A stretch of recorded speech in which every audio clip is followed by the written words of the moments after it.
All right, so welcome to another deep dive with us. You guys sent in a really interesting set of articles this time around. Looks like we're going to be focusing on some pretty major things happening globally. Yeah, a lot to cover. Definitely. We've got some stuff about international relations, some big political shakeups, and even some climate change developments in the mix. Oh, and I see you've got some excerpts from a Korean news broadcast. Oh yeah, those are fascinating. And look at these photos from a German news story. Those are powerful. Really striking images. So basically, you want us to break it all down for you, right? Give you the key takeaways, figure out how everything's connected and what it all means in the grand scheme of things. Sounds like a plan. Yeah. And from what I'm seeing, there are some pretty surprising shifts happening, like U.S.-Russia relations with this whole war in Ukraine. It seems like things are entering a new phase there. And then you've got this major political upset in Germany. And on top of that, a key climate change summit is causing controversy because somebody decided to skip out. Wow. Okay, yeah, we've definitely got our work cut out for us today. Well, why don't we start with the war in Ukraine? It's been, what, 3 years now? 3 long years. A long and difficult road for sure, but it feels like we're at a crucial point, especially with the Trump administration getting more involved in those peace negotiations. Yeah, the anniversary of the invasion just passed recently. It's hard to believe it's been 3 years already. It really is. And all the things that have happened, nobody could predict all the twists and turns, especially with the Trump administration's involvement. Which, speaking of, what do you make of these U.S.-Russia talks they had in Saudi Arabia? It seems kind of strange that Ukraine wasn't even there for those discussions. Yeah, it's definitely raising some eyebrows. You're talking about some serious players who were there. You've got U.S. Secretary of State Marco Rubio, National Security Advisor Michael Waltz, Middle East envoy Steve Witkoff. They were all there, along with the Russians, Sergei Lavrov and Yuri Ushakov. But the fact that they left Ukraine out of it, that's causing some serious criticism. Makes you wonder if you can really work towards peace if you're not talking directly to the people most affected by the conflict. Yeah, it's like right. a missed opportunity for Ukraine to have a say in their own future. I'd say so. But then on the flip side, you've got these other powerful figures making a big show of support for Ukraine by going to Kyiv on the anniversary. It's a powerful image, for sure. You've got European Commission President Ursula von der Leyen, European Council President Antonio Costa, Spanish Prime Minister Pedro Sanchez, even Canadian Prime Minister Justin Trudeau went. And von der Leyen, she's been incredibly vocal in her support for Ukraine. She said something really striking about how Ukraine's fate is tied to Europe's fate. It's like those two things, the U.S. talks excluding Ukraine and the European leaders visiting Kyiv. It's almost like there's some tension brewing between the U.S. and the European Union, wouldn't you say? It's definitely causing some unease in the EU. They're worried that the U.S. is trying to push through a peace deal that doesn't really help Ukraine or that leaves Europe out of the process. EU High Representative Josep Borrell has been pretty clear about that. He says Europe needs to have a key role in any peace deal. So what are they doing about it? How's the EU making sure their voice is heard? Well, they're not just sitting back. There have been some high-level meetings, like French President Emmanuel Macron meeting with President Trump. UK Prime Minister Keir Starmer is supposed to meet with him soon, too.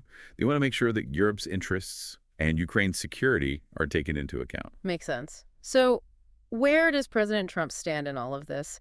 He's made some pretty strong statements about the war, especially at that conservative political action conference. Oh, yeah, at CPAC. Yeah. He definitely wants to end the war quickly, that's for Okay. sure. We actually have a clip from that CPAC speech if you want to hear it. Let's hear it. Okay, here it is. Wow. He really paints a picture of how awful this war is, especially for the young soldiers on both sides, all those lives lost. It's a powerful way to highlight the human cost of the conflict.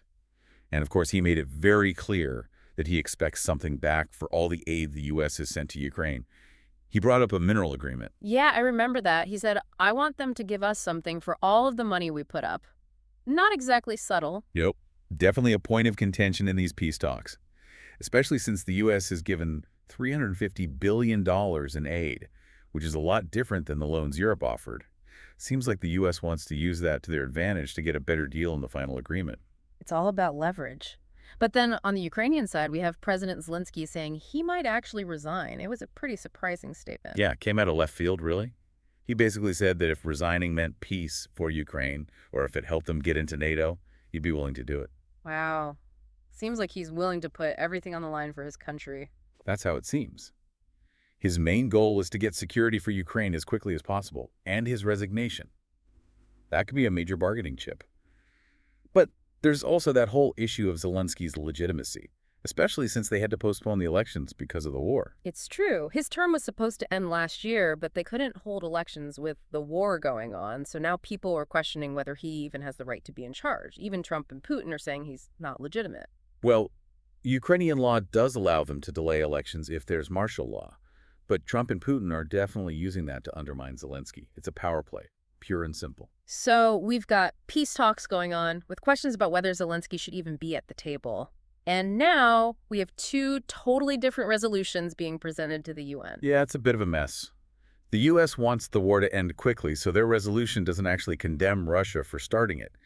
But Ukraine and the EU, their resolution condemns the invasion outright and talks about its global impact. Seems like the U.S. just wants a quick resolution, even if they have to let some things slide. It does seem that way. And there's another important thing here. The U.S. is also going to present their resolution to the UN Security Council, which is a much bigger deal. Why is that? What's the difference?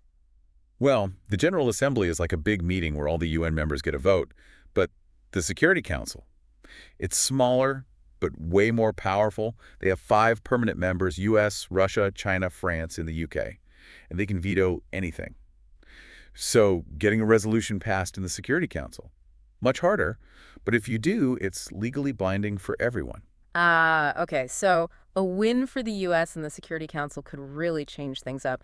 But you know what else is shaking things up globally? That whole German election. Yeah, nobody saw that coming. Totally unexpected. I mean, who thought the center-right Christian Democratic Union, the CDU-CSU, would win like that? It's like a blast from the past, right? They haven't been in charge for 3 years. They're back in the game, and they've got Friedrich Merz leading the charge. And the numbers, pretty telling.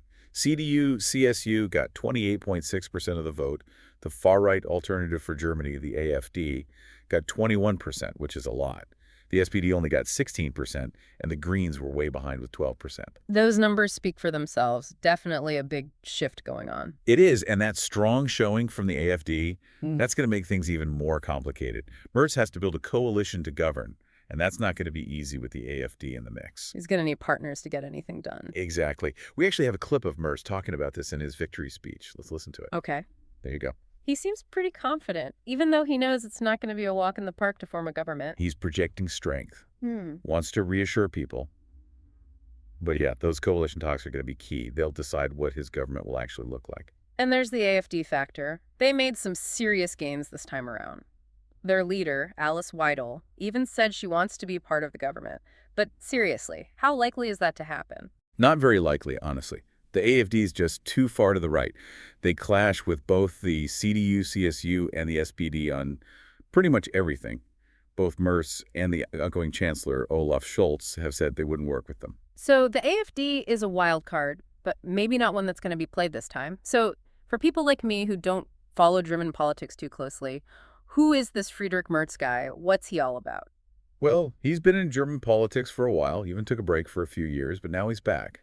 He's a lawyer by training, and he's a big believer in free markets and businesses. And I've heard he's pretty tough, especially when it comes to immigration. What kind of challenges is he going to face as chancellor? He's got his work cut out for him, that's for sure.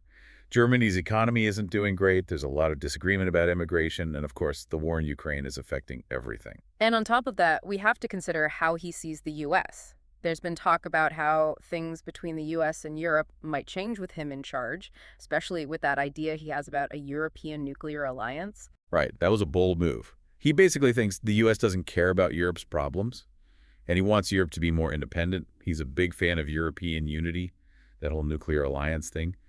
It was a signal showing he's willing to shake things up and maybe even move away from, depending on the U.S. for security. Which, considering how unpredictable Trump can be, maybe isn't such a bad idea. Speaking of Trump, what did he have to say about the German election? Well, he did what he usually does. Went on Truth Social and congratulated Merz. Said it was a great day for Germany and for the U.S. Pretty different reaction from Olaf Scholz, who took responsibility for the loss and said Germany would keep supporting Ukraine. It really shows you the different ways people are looking at this. Okay, so we've talked about potential shifts in the balance of power globally with the war and the German election. Now I think we need to turn our attention to climate change. There's a major meeting going on in China right now, but there's one big problem. A key player is missing. You're talking about the 60-second Intergovernmental Panel on Climate Change meeting, right? The IPCC. It's happening in Hangzhou, China.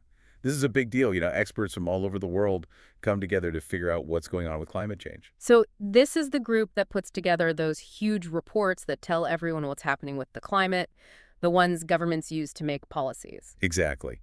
And this meeting is super important because they're working on the 7th assessment report. It's going to be the most up-to-date analysis of climate science, and it's supposed to come out in 2029. Sounds like a lot of work. What are they focusing on at this meeting specifically? Well, they're figuring out what each working group within the IPCC should be doing. They're also outlining drafts for reports on carbon dioxide removal technology and carbon capture. Oh, and they're deciding on schedules and budgets for the next few years. So lots of planning and groundwork for that 7th assessment report. But didn't you say someone important wasn't there? You're right. The U.S. delegation is missing. Apparently, President Trump told the U.S. scientists to stop working with the IPCC. Which isn't that surprising, considering he doesn't really believe in climate change. Not really. He pulled the U.S. out of the Paris Agreement, and now this. Looks like he's not interested in working with the rest of the world on climate change at all. It's not a good sign. Climate change is a global problem, and everyone needs to work together to solve it, especially the U.S. Since they're the second biggest polluter in the world, they should be taking the lead, not walking away. It's a shame, really. They have the resources and the brain power to make a real difference. But it seems like President Trump cares more about protecting the fossil fuel industry than he does about the planet. That's a valid point. His actions definitely raise that question. Okay, so we've got all this geopolitical stuff happening, a war that just won't end, and now this major setback in dealing with climate change. What else is on the agenda for today? Well, there's one more thing that's got people worried. It involves a pretty important person, Pope Francis. What's happening? He's in the hospital. Oh, no. Pneumonia, right. I know his health hasn't been great lately. He is 88 years old, after all. And he's had all those other problems, like the lung surgery a while back and that bronchitis that keeps coming back. It's definitely serious. This is the longest he's been in the hospital since he became Pope back in 2013. What are the doctors saying? How is he doing?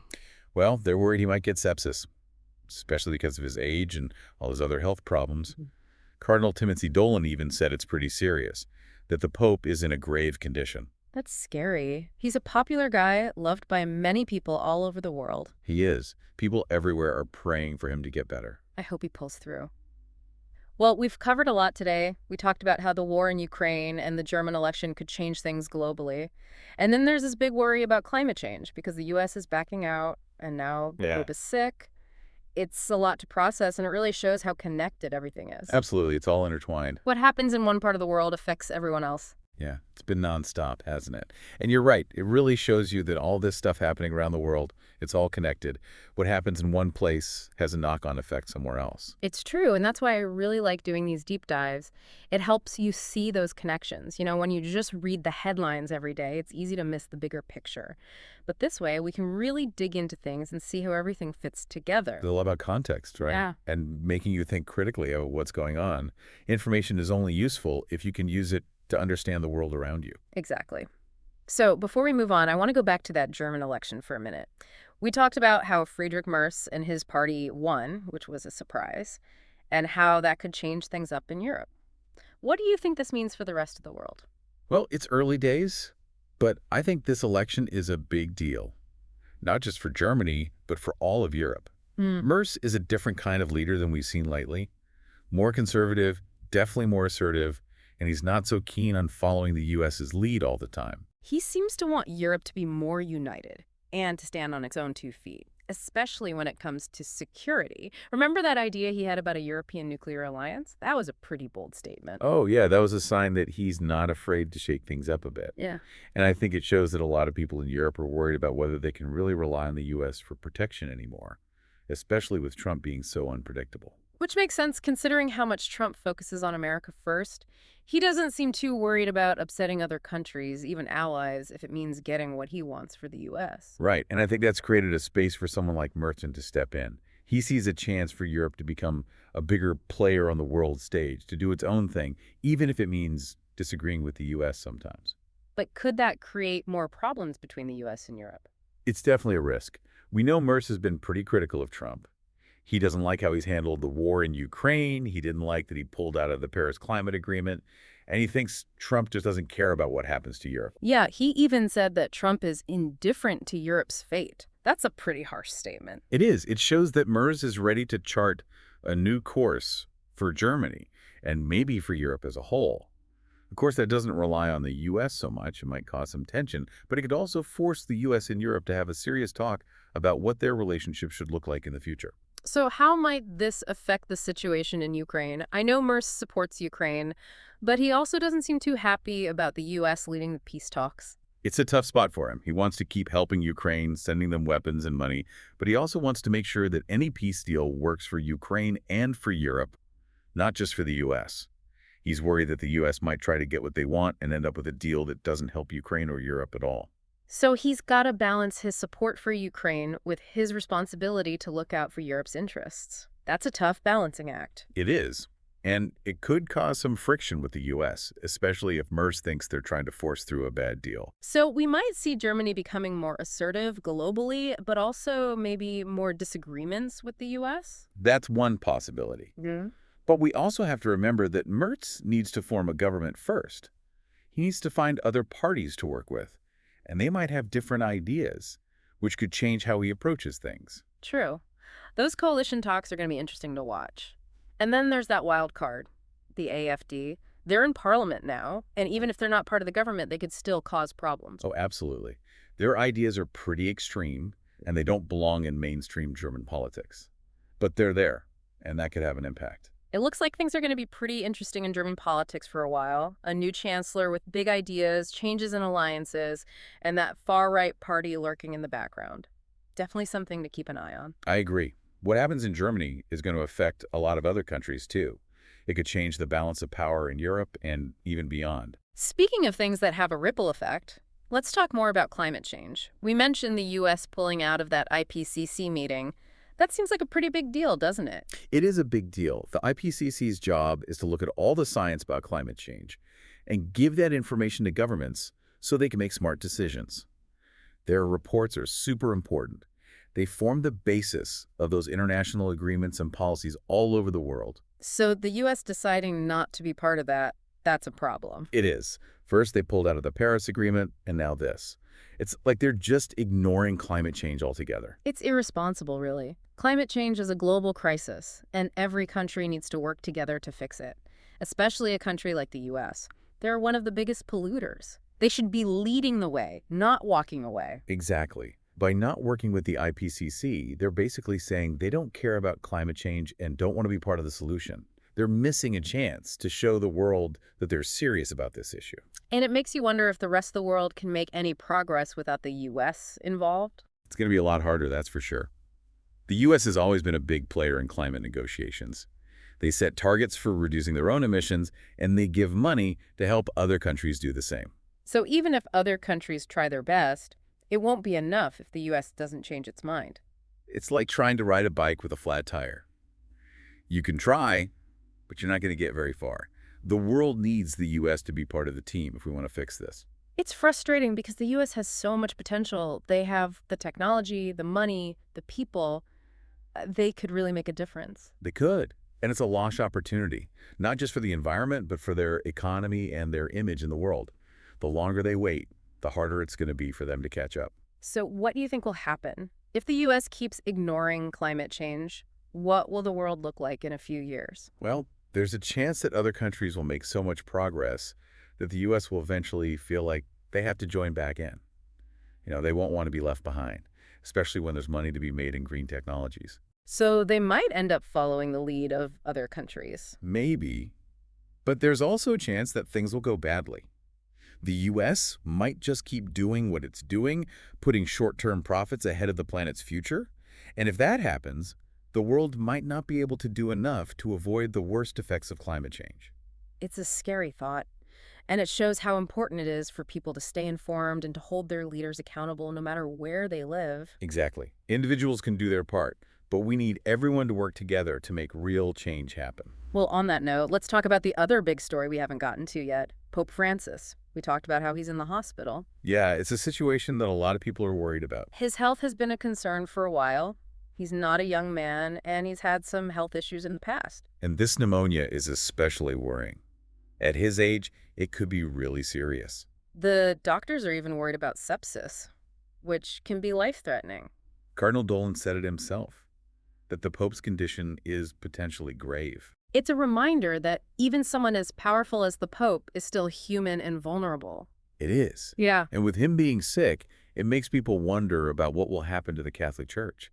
If you were to pass away, it'll be a huge turning point. Whoever takes his place will have a lot to deal with. What kind of challenges would the next Pope face? Well, there are problems inside the church and outside the church. Internally, they're still debating things like celibacy, the role of women, and how to deal with the sexual abuse crisis. And then there's all the stuff happening in the world, secularism, the gap between rich and poor, climate change. That's a lot for any leader to handle. It is. The next pope will need to be strong, a good diplomat, and someone with a vision for the future to deal with all these problems. So it's a time of uncertainty, but also a time of possibility for the Catholic Church. Exactly. Everyone will be watching to see who steps up to lead the church next. It's interesting. We've talked about so many things today, from war and elections to climate change and the Pope. It feels like the whole world is changing, doesn't it? It does. A lot of uncertainty. But there's also hope. People all over the world are working to make things better, fighting for change, demanding action on climate change, trying to create a fairer world. Yeah, the problems are big, but there's also a chance for things to get better. In the end, it all comes down to the choices we make as individuals, as communities, as countries. Those choices will shape our future. It's a good reminder that we all have a part to play in making the world a better place. Absolutely. The future is in our hands. Okay, I think that's a good place to stop for now. We've covered a lot of ground today, but I want to leave our listeners with a message of hope. We've got some tough challenges ahead, but we can also make things better if we work together. I agree. What we do today will determine what happens tomorrow. And we have the power to make good choices. Thanks for joining us on this deep dive. We'll be back soon with more conversations about the things that are shaking our world. Until then, stay curious, stay informed, and stay hopeful. Welcome back, everyone. It's been a pretty intense deep dive today, hasn't it? It has. We've covered so much ground, from the war in Ukraine and that unexpected German election, to the U.S. basically ignoring climate change, and even the Pope being in the hospital. It feels like the world is changing right in front of us. You've really helped us see how all these things are connected, too. It's true. We often focus on individual events without really understanding how they're all part of a bigger, more complex picture. Everything's connected. What happens on one side of the world can ripple out and affect everyone else, and that's exactly what we're seeing right now. You've explained those connections so well. I do want to go back to something we talked about earlier, though. That whole thing with the U.S. pulling out of the IPCC. What do you think will happen because of that in the long run? Can the world actually deal with climate change if the U.S. isn't even at the table? That's the million-dollar question, isn't it? The U.S. has always been a big player in these climate talks. They set targets for how much pollution they'll create, and they give money to help other countries reduce their emissions. So them not being part of the IPCC, it's a big problem. It's like they're saying, we don't care. But you said earlier that other countries are stepping up. Is that enough to make up for the U.S. not being there? I wish I could say yes, but it's really hard to say for sure. The European Union is definitely committed to the Paris Agreement, and they want to do even more to fight climate change. And China, even though they use a lot of fossil fuels, they're putting a lot of money into renewable energy and trying to be more active in international talks about climate. But here's the thing. The U.S. is the second biggest polluter in the world. What they do matters. A lot. So even if everyone else does their part, it won't matter unless the U.S. changes its mind. Pretty much. It's like trying to build a house with only half the materials. You can try, but it's not going to be very strong, is it? The world needs the U.S. to be a leader on this, not someone sitting on the sidelines. It's frustrating because the U.S. could do so much. They have the resources, the smarts, the technology. They could really be a force for good on this issue. They could. And it's a shame they're not. It's not just bad for the environment, it's bad for their own economy and their reputation in the world. The longer they wait to do something, the harder it's going to be to catch up. So what do you think will happen if the U.S. just keeps ignoring climate change? What's the future going to look like? Well, I try to be optimistic, so maybe other countries will do so well fighting climate change that the U.S. will eventually feel like they have to join in. Maybe for economic reasons, because they don't want to miss out on all the new green technologies and jobs. So maybe they'll see what everyone else is doing and decide to follow along. Maybe. but there's also the chance that things will get a lot worse. The U.S. might just keep doing what they're doing, thinking about short-term profits instead of the long-term health of the planet. And if that happens, the world might not be able to prevent the really bad consequences of climate change. It's a scary thought, and it really shows how important it is for people to be informed and to speak up, to tell their leaders that they want action on climate change. It doesn't matter where you live, everyone has a voice. I completely agree. Individuals can make a difference, but real change happens when we all work together. Well, I think that's a good place to wrap things up for today. We've talked about some heavy stuff, the war, the elections, climate change, the Pope. But I want to leave our listeners with a feeling of hope. Yes, we're facing some big challenges, but we also have the power to create a better future. I agree. The choices we make today will decide what the world looks like tomorrow. And those choices are in our hands. That's a great way to put it. Thanks for joining us on this deep dive. We'll be back soon with more conversations about what's happening in the world. Until then, stay curious, stay engaged, and stay hopeful.